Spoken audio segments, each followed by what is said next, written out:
probably pick it up if you're into that kind of game. But I'm telling you, it's gonna be rare pretty soon because this console, yeah, it's pretty rare itself. But we're still going strong here. We're in losers round 6. Griffith versus Quik. Quik, the German ZSS we've seen be so explosive in brackets so far with these classic ladder combos off the top.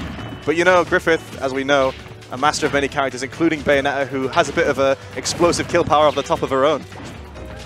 Yeah, and this is of course Smashful, so the top blast zone is just the same as your average. Side blast zone, very different. And that's where both the boost kick and the forward air combos from Bayonetta come in. Which time? How high can we go? Excellent SDI from Quik. Oh, here we go. Guess these up air confirms. Oh, he just quite misspaces one of those up airs. Griffith trying to land with that forward smash, but doesn't quite catch him as he grabs the ledge. So I just can't help but wonder, if you're in Witch Time, and it is slow-mo, is your SDI faster? I mean, because you're SDIing in real time. The Optimist should just SDI anyway, because not much you can do. I cannot but wonder if maybe in Witch Time you get some kind of crazy SDI because you're SDIing in real time while the character is stuck in Witch Time. Yeah, that's true, man. Alright, so we're seeing both these players chasing each other around. You know, ZSS kind of lends itself to a lot of aggressive play styles, going for that nair spacing on shield. Oh, that definitely was a boost kick or a flip kick. Maybe a reverse flip kick to kick the air dodge. That's also a ZSS favorite. Oh, you've done a lot, and now you should have a lot of landing lag, but he mixes it up with the final witch twist into the down air. Smart stuff by Griffith. That's the thing though, you get that added landing lag as Bayonetta, but he has so many landing mix-ups. And that's tough for ZSS because he is usually wonderful at catching landings. Alright, both these players are pretty high percent. It's tricky at this point because ZSS and Bayonetta to an extent don't really have any really strong kill confirms at high percent aside from, ZSS down smash or, Bayonetta going for down tilt up air confirms. So a lot of it's just going to come down to who can land that stray hit in neutral. Griffith at the ledge, only one hit of forward air. Too bad for Quik, no doubt the second would have killed. Instead we get another chance for Griffith. Now Quik is at the ledge. Oh, reads that. Oh, I say reads. He just waits for that witch time and reacts with that up smash. Yeah, the rare up smash kill from ZSS. Usually just used for coverage and good damage, but it is a smash attack after all. Okay, Quik at the ledge. Barely misses the forward air, and that's good for him because the witch time was out. Alright, Griffith trying to just use these mix-ups with the empty hops to try and land that stray back air, which will take it pretty much anywhere in the stage at this point. But as we've seen so many times, as ZSS with Rage, and you know Quik wants to end this soon. Yeah, he gets the grab. Let's see where he can take it. Just one forward air. A simple forward air. Doesn't want to take too many risks yet. Just getting percent on the board. Already 44% after he got a couple of landings in there. Here comes Griffith. Again, misses the forward air. Sneaks in that back air there just to take the stop. I think Quik landed with the air dodge lag even, so it was just basically a frame trap. Alright, Griffith DIing in, or basically sending him straight up there, makes Quik have to reconsider the way he kind of scoops up in that slightly diagonal angle to get the up air boost kick. Oh, actually heel sliding under the paralyzer. And that's leading into everything we're seeing here today. Excellent way for the air dodge, but the hitbox on the nair just a little bit too small as he fell beneath Quik. And now another grab for Quik. What can he do with it? Nothing, unfortunately. He misses the back air. Managed to stay unpunished though, and another wait for the witch time. Griffith has gone for more than a couple just in this game one, but only one is connected. The thing is that ZSS, the main thing people say about beating witch time is maybe you can you can't activate with a grab, but throwing out a ZSS grab is it's a quick way to get yourself punished. So everything that remains as counterplay is just playing very reactive, and that's exactly what Quik is doing. He looks super fast, but his reaction times are just super fast. So yeah, he's patient, but it's not slow. Okay, a lot of landing lag for Griffith. It's gonna get him a back air, and that's it for game one. ZSS strong back air from mid-stage, going to take the first game. Quik looking really solid this tournament. From every event I've seen him at, he just looks like his ZSS is just playing really clean. Yeah, man, I can't even remember the last time he had an underwhelming performance anywhere. He got second at the Smash Valley where the buzz was at. Oh, of course, yeah. Was at a smaller Dutch tourney, regional, and GeekyGoonSquad played. I think Gluttony won, but I think he got at least top 5. At least top 5, probably top 4 or 3. So Griffith, having plenty of counter pick options, is going to choose to stay with the Bayonetta. So Battlefield is the choice. What do you think about this? I mean, don't ZSSers love the triplets? It depends. I think these characters, their archetype is sort of similar in terms of that they want to kill off the top. I think that you know, Bayonetta can use the can sort of circle camp on the platforms if she gets some kind of lead and just bait ZSS into overextending. But I think more or less in this matchup, both these characters are going to benefit off the same stages. So maybe just a preference pick here to win it from Griffith. Yeah, could be. Could be.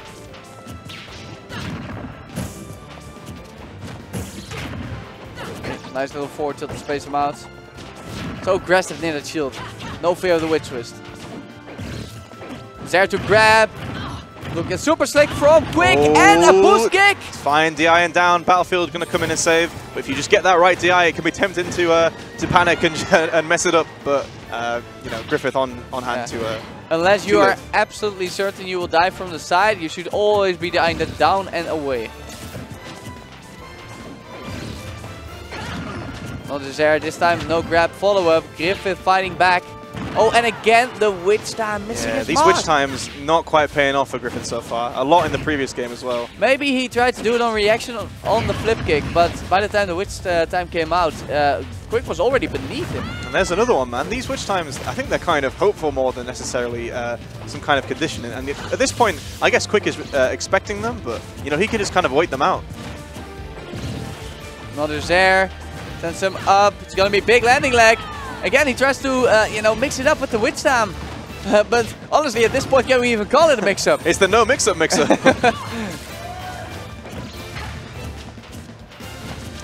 right, Quik here with a pretty decent lead in this game. You know, he just wants one solid hit here. It was Tim is in the previous game where he can just land that back air, maybe near the ledge, and it will take the first stop. Another witch time. This time it goes unpunished. There it is. Off the jump of the ledge, something Bayos do like to do. They have a lot of ledge options though, so you gotta watch out. Nice little combo from Griffith, just to go for the simple forward air rather than an up air. Another witch time, another punish! Oh my goodness, the bat within coming to save, otherwise that witch time could have been really bad with those ZSS up airs looking dangerous. This is going downhill quick for Griffith. What do you think he should do to get back in here? It depends, man. I think he's clearly, I wouldn't say these witch times are panic options, but they're definitely, you know, he's definitely reaching for something. Yeah, so I think he needs one kind of big play. Maybe he needs to go for a few grabs, I'm not sure. I don't think he's gone for any so far this set, or at least landed any. But he's just looking lost right now. See that up smash. Everything is just a bit too late, you know? Some jab from Quik to snap out the jump away. Ooh, good back air on the dash attack. The spacing on Quik has just been phenomenal, and the witch time again getting punished. His ratios of witch times gone for to land it is I think it's less than 10% at this point. Because we're still on the one from the first game. All right, Quik at the percent where with this Bayonetta rage, forward throw is going to be a kill throw soon, if it not already.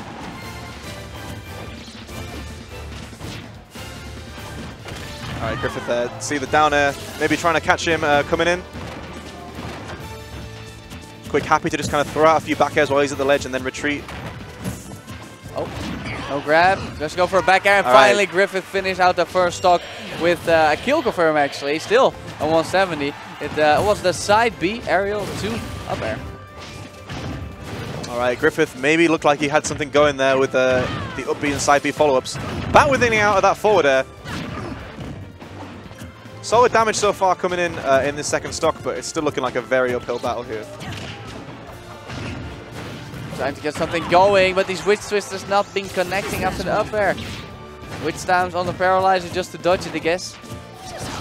No, that's not gonna be it. That's not gonna be it. Yeah. That you can't be out here in losers round 6, up smashing on shield, man.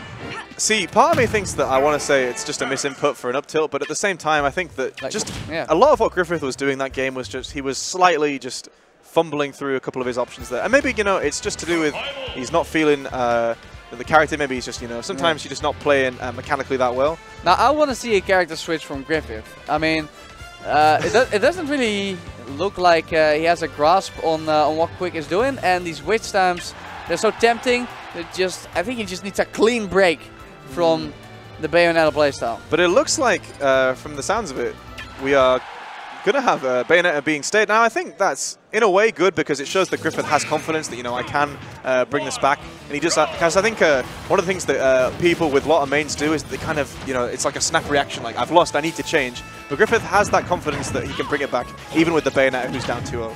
Well, let's see if he can, man. Let's see if he can. Quik finding his way back on stage with the forward air. And the Zair to grab. Looking so smooth and leading into so much.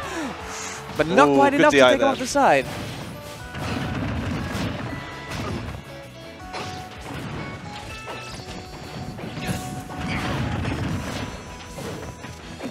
Another grab. Right. Let's see what he can get off it. Just a forward air. Just wants just a bit of damage on the board.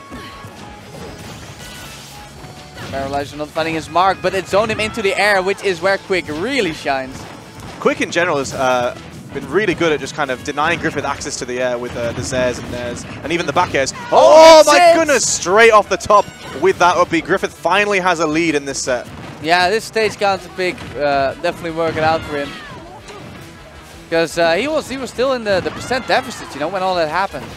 Oh, Quik trying to go for the fancy side B kill off the side. Of course, the stage, man, it has to be mentioned. That would have never happened on Battlefield, which was his first choice counter pick. Yeah. Go for that panic wish time, but he knows that if he were to re-land on that on the stage, he would have no invincibility. And a big punish by Quik on the attempted afterburner on stage. So now they're evened up again. Now we see Quik being a bit more careful. Oh, doesn't quite sneak through the grab after that paralyzer. Just not quite powerful enough.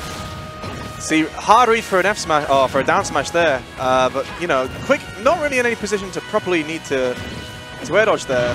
I think Griffith's still fishing a little bit. Oh, all right. What are we going to see? What are we going to see? Oh, go straight from the up air to the boost kick. Griffith will be eliminated from the tournament. His run ends here. Quik moving on 3-0. From one platform, or I should not say platform, from one ceiling push-off to the original ceiling push-off. Man, that was pretty funny. I guess he was so scared of the frame one jab as a follow-up after the down smash, you know, to cover the leg. Yeah, because he stayed in shield, of course, yeah. I don't know, I don't think it was a bad choice, it was just the wrong one. Yeah, I mean, that's the thing. Every choice in itself always has a counter. But, I don't know, what did we think of the Bayonetta in that set? Do you think that maybe a switch was on the cards? Do you think it was just the player versus player matchup just coming in? Well, honestly, aside from the Town City first kill, I just didn't see Griffith really get anything going that you would say, that, okay, now I'm really utilizing Bayo's strengths. So, seeing the plethora he has of other characters, I think a switch would have been good. Maybe, you know, maybe even a complete break like Mega Man. Yeah, I mean, that's going to be that's a completely different feel on the hands, that playing a zoning character like him. But yeah, I think we have how many more sets up before we are into our top 8 soon? We've got a few more losers quarters matches. Well, I'm assuming all of the losers round 6 winners get into top 8. Yeah, of course, yeah. So that means we already have 2 of our top 8s in, no, 4 people in top 8 from the winner side. And I think we did 3 losers round 1, so at best 1 more match. 1 more match, yeah. So 1 more spot available in that elusive top 8. I can tell already just from the personnel we have there. Yeah, this is got to be Adon probably, because he lost a winner semis. Of course, yeah. Quarters, excuse me.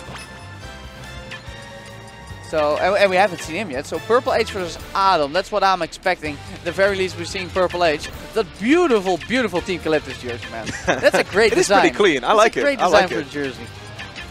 So Purple H being eliminated by his German friend Quik earlier in winners bracket, 3-2 set. It was a heartbreaker for those who watched it. But really? You know, Purple H been climbing through the losers bracket. So did you watch it? I got to see a little bit of it. I just know that it was one of those ones that it ended, and it was this exasperation. You know, both players happy with the set or happy to play. You know, those game 5 sets you can never be too mad. You know, yeah, when they don't obviously go your one's a little happier than the other. But Purple H, he didn't let that get him down because he's climbed his way back here into the losers top 8 qualifier, finding himself facing a Ganon. I wonder if he expected to be facing Bao when he, I don't think so. when he started this bracket. I mean, we got Dr. Dorf here today, but he drowned in pools. Yeah. Which he didn't at Albion, actually, which is surprising. But, yeah, he did really well at Albion. So, I guess Cloud versus Ganon. Again, I think it's kind of a waste of breath to discuss all the reasons why Ganon is bad. The thing is, it's just against particularly a character like Cloud, who is just so oppressive to so many characters, let alone one of the worst in the game. Obviously, it's a struggle with slow characters to get in on sword characters anyway. But on top of that, Cloud really has the speed and the limit charge mechanic to run away and camp as well.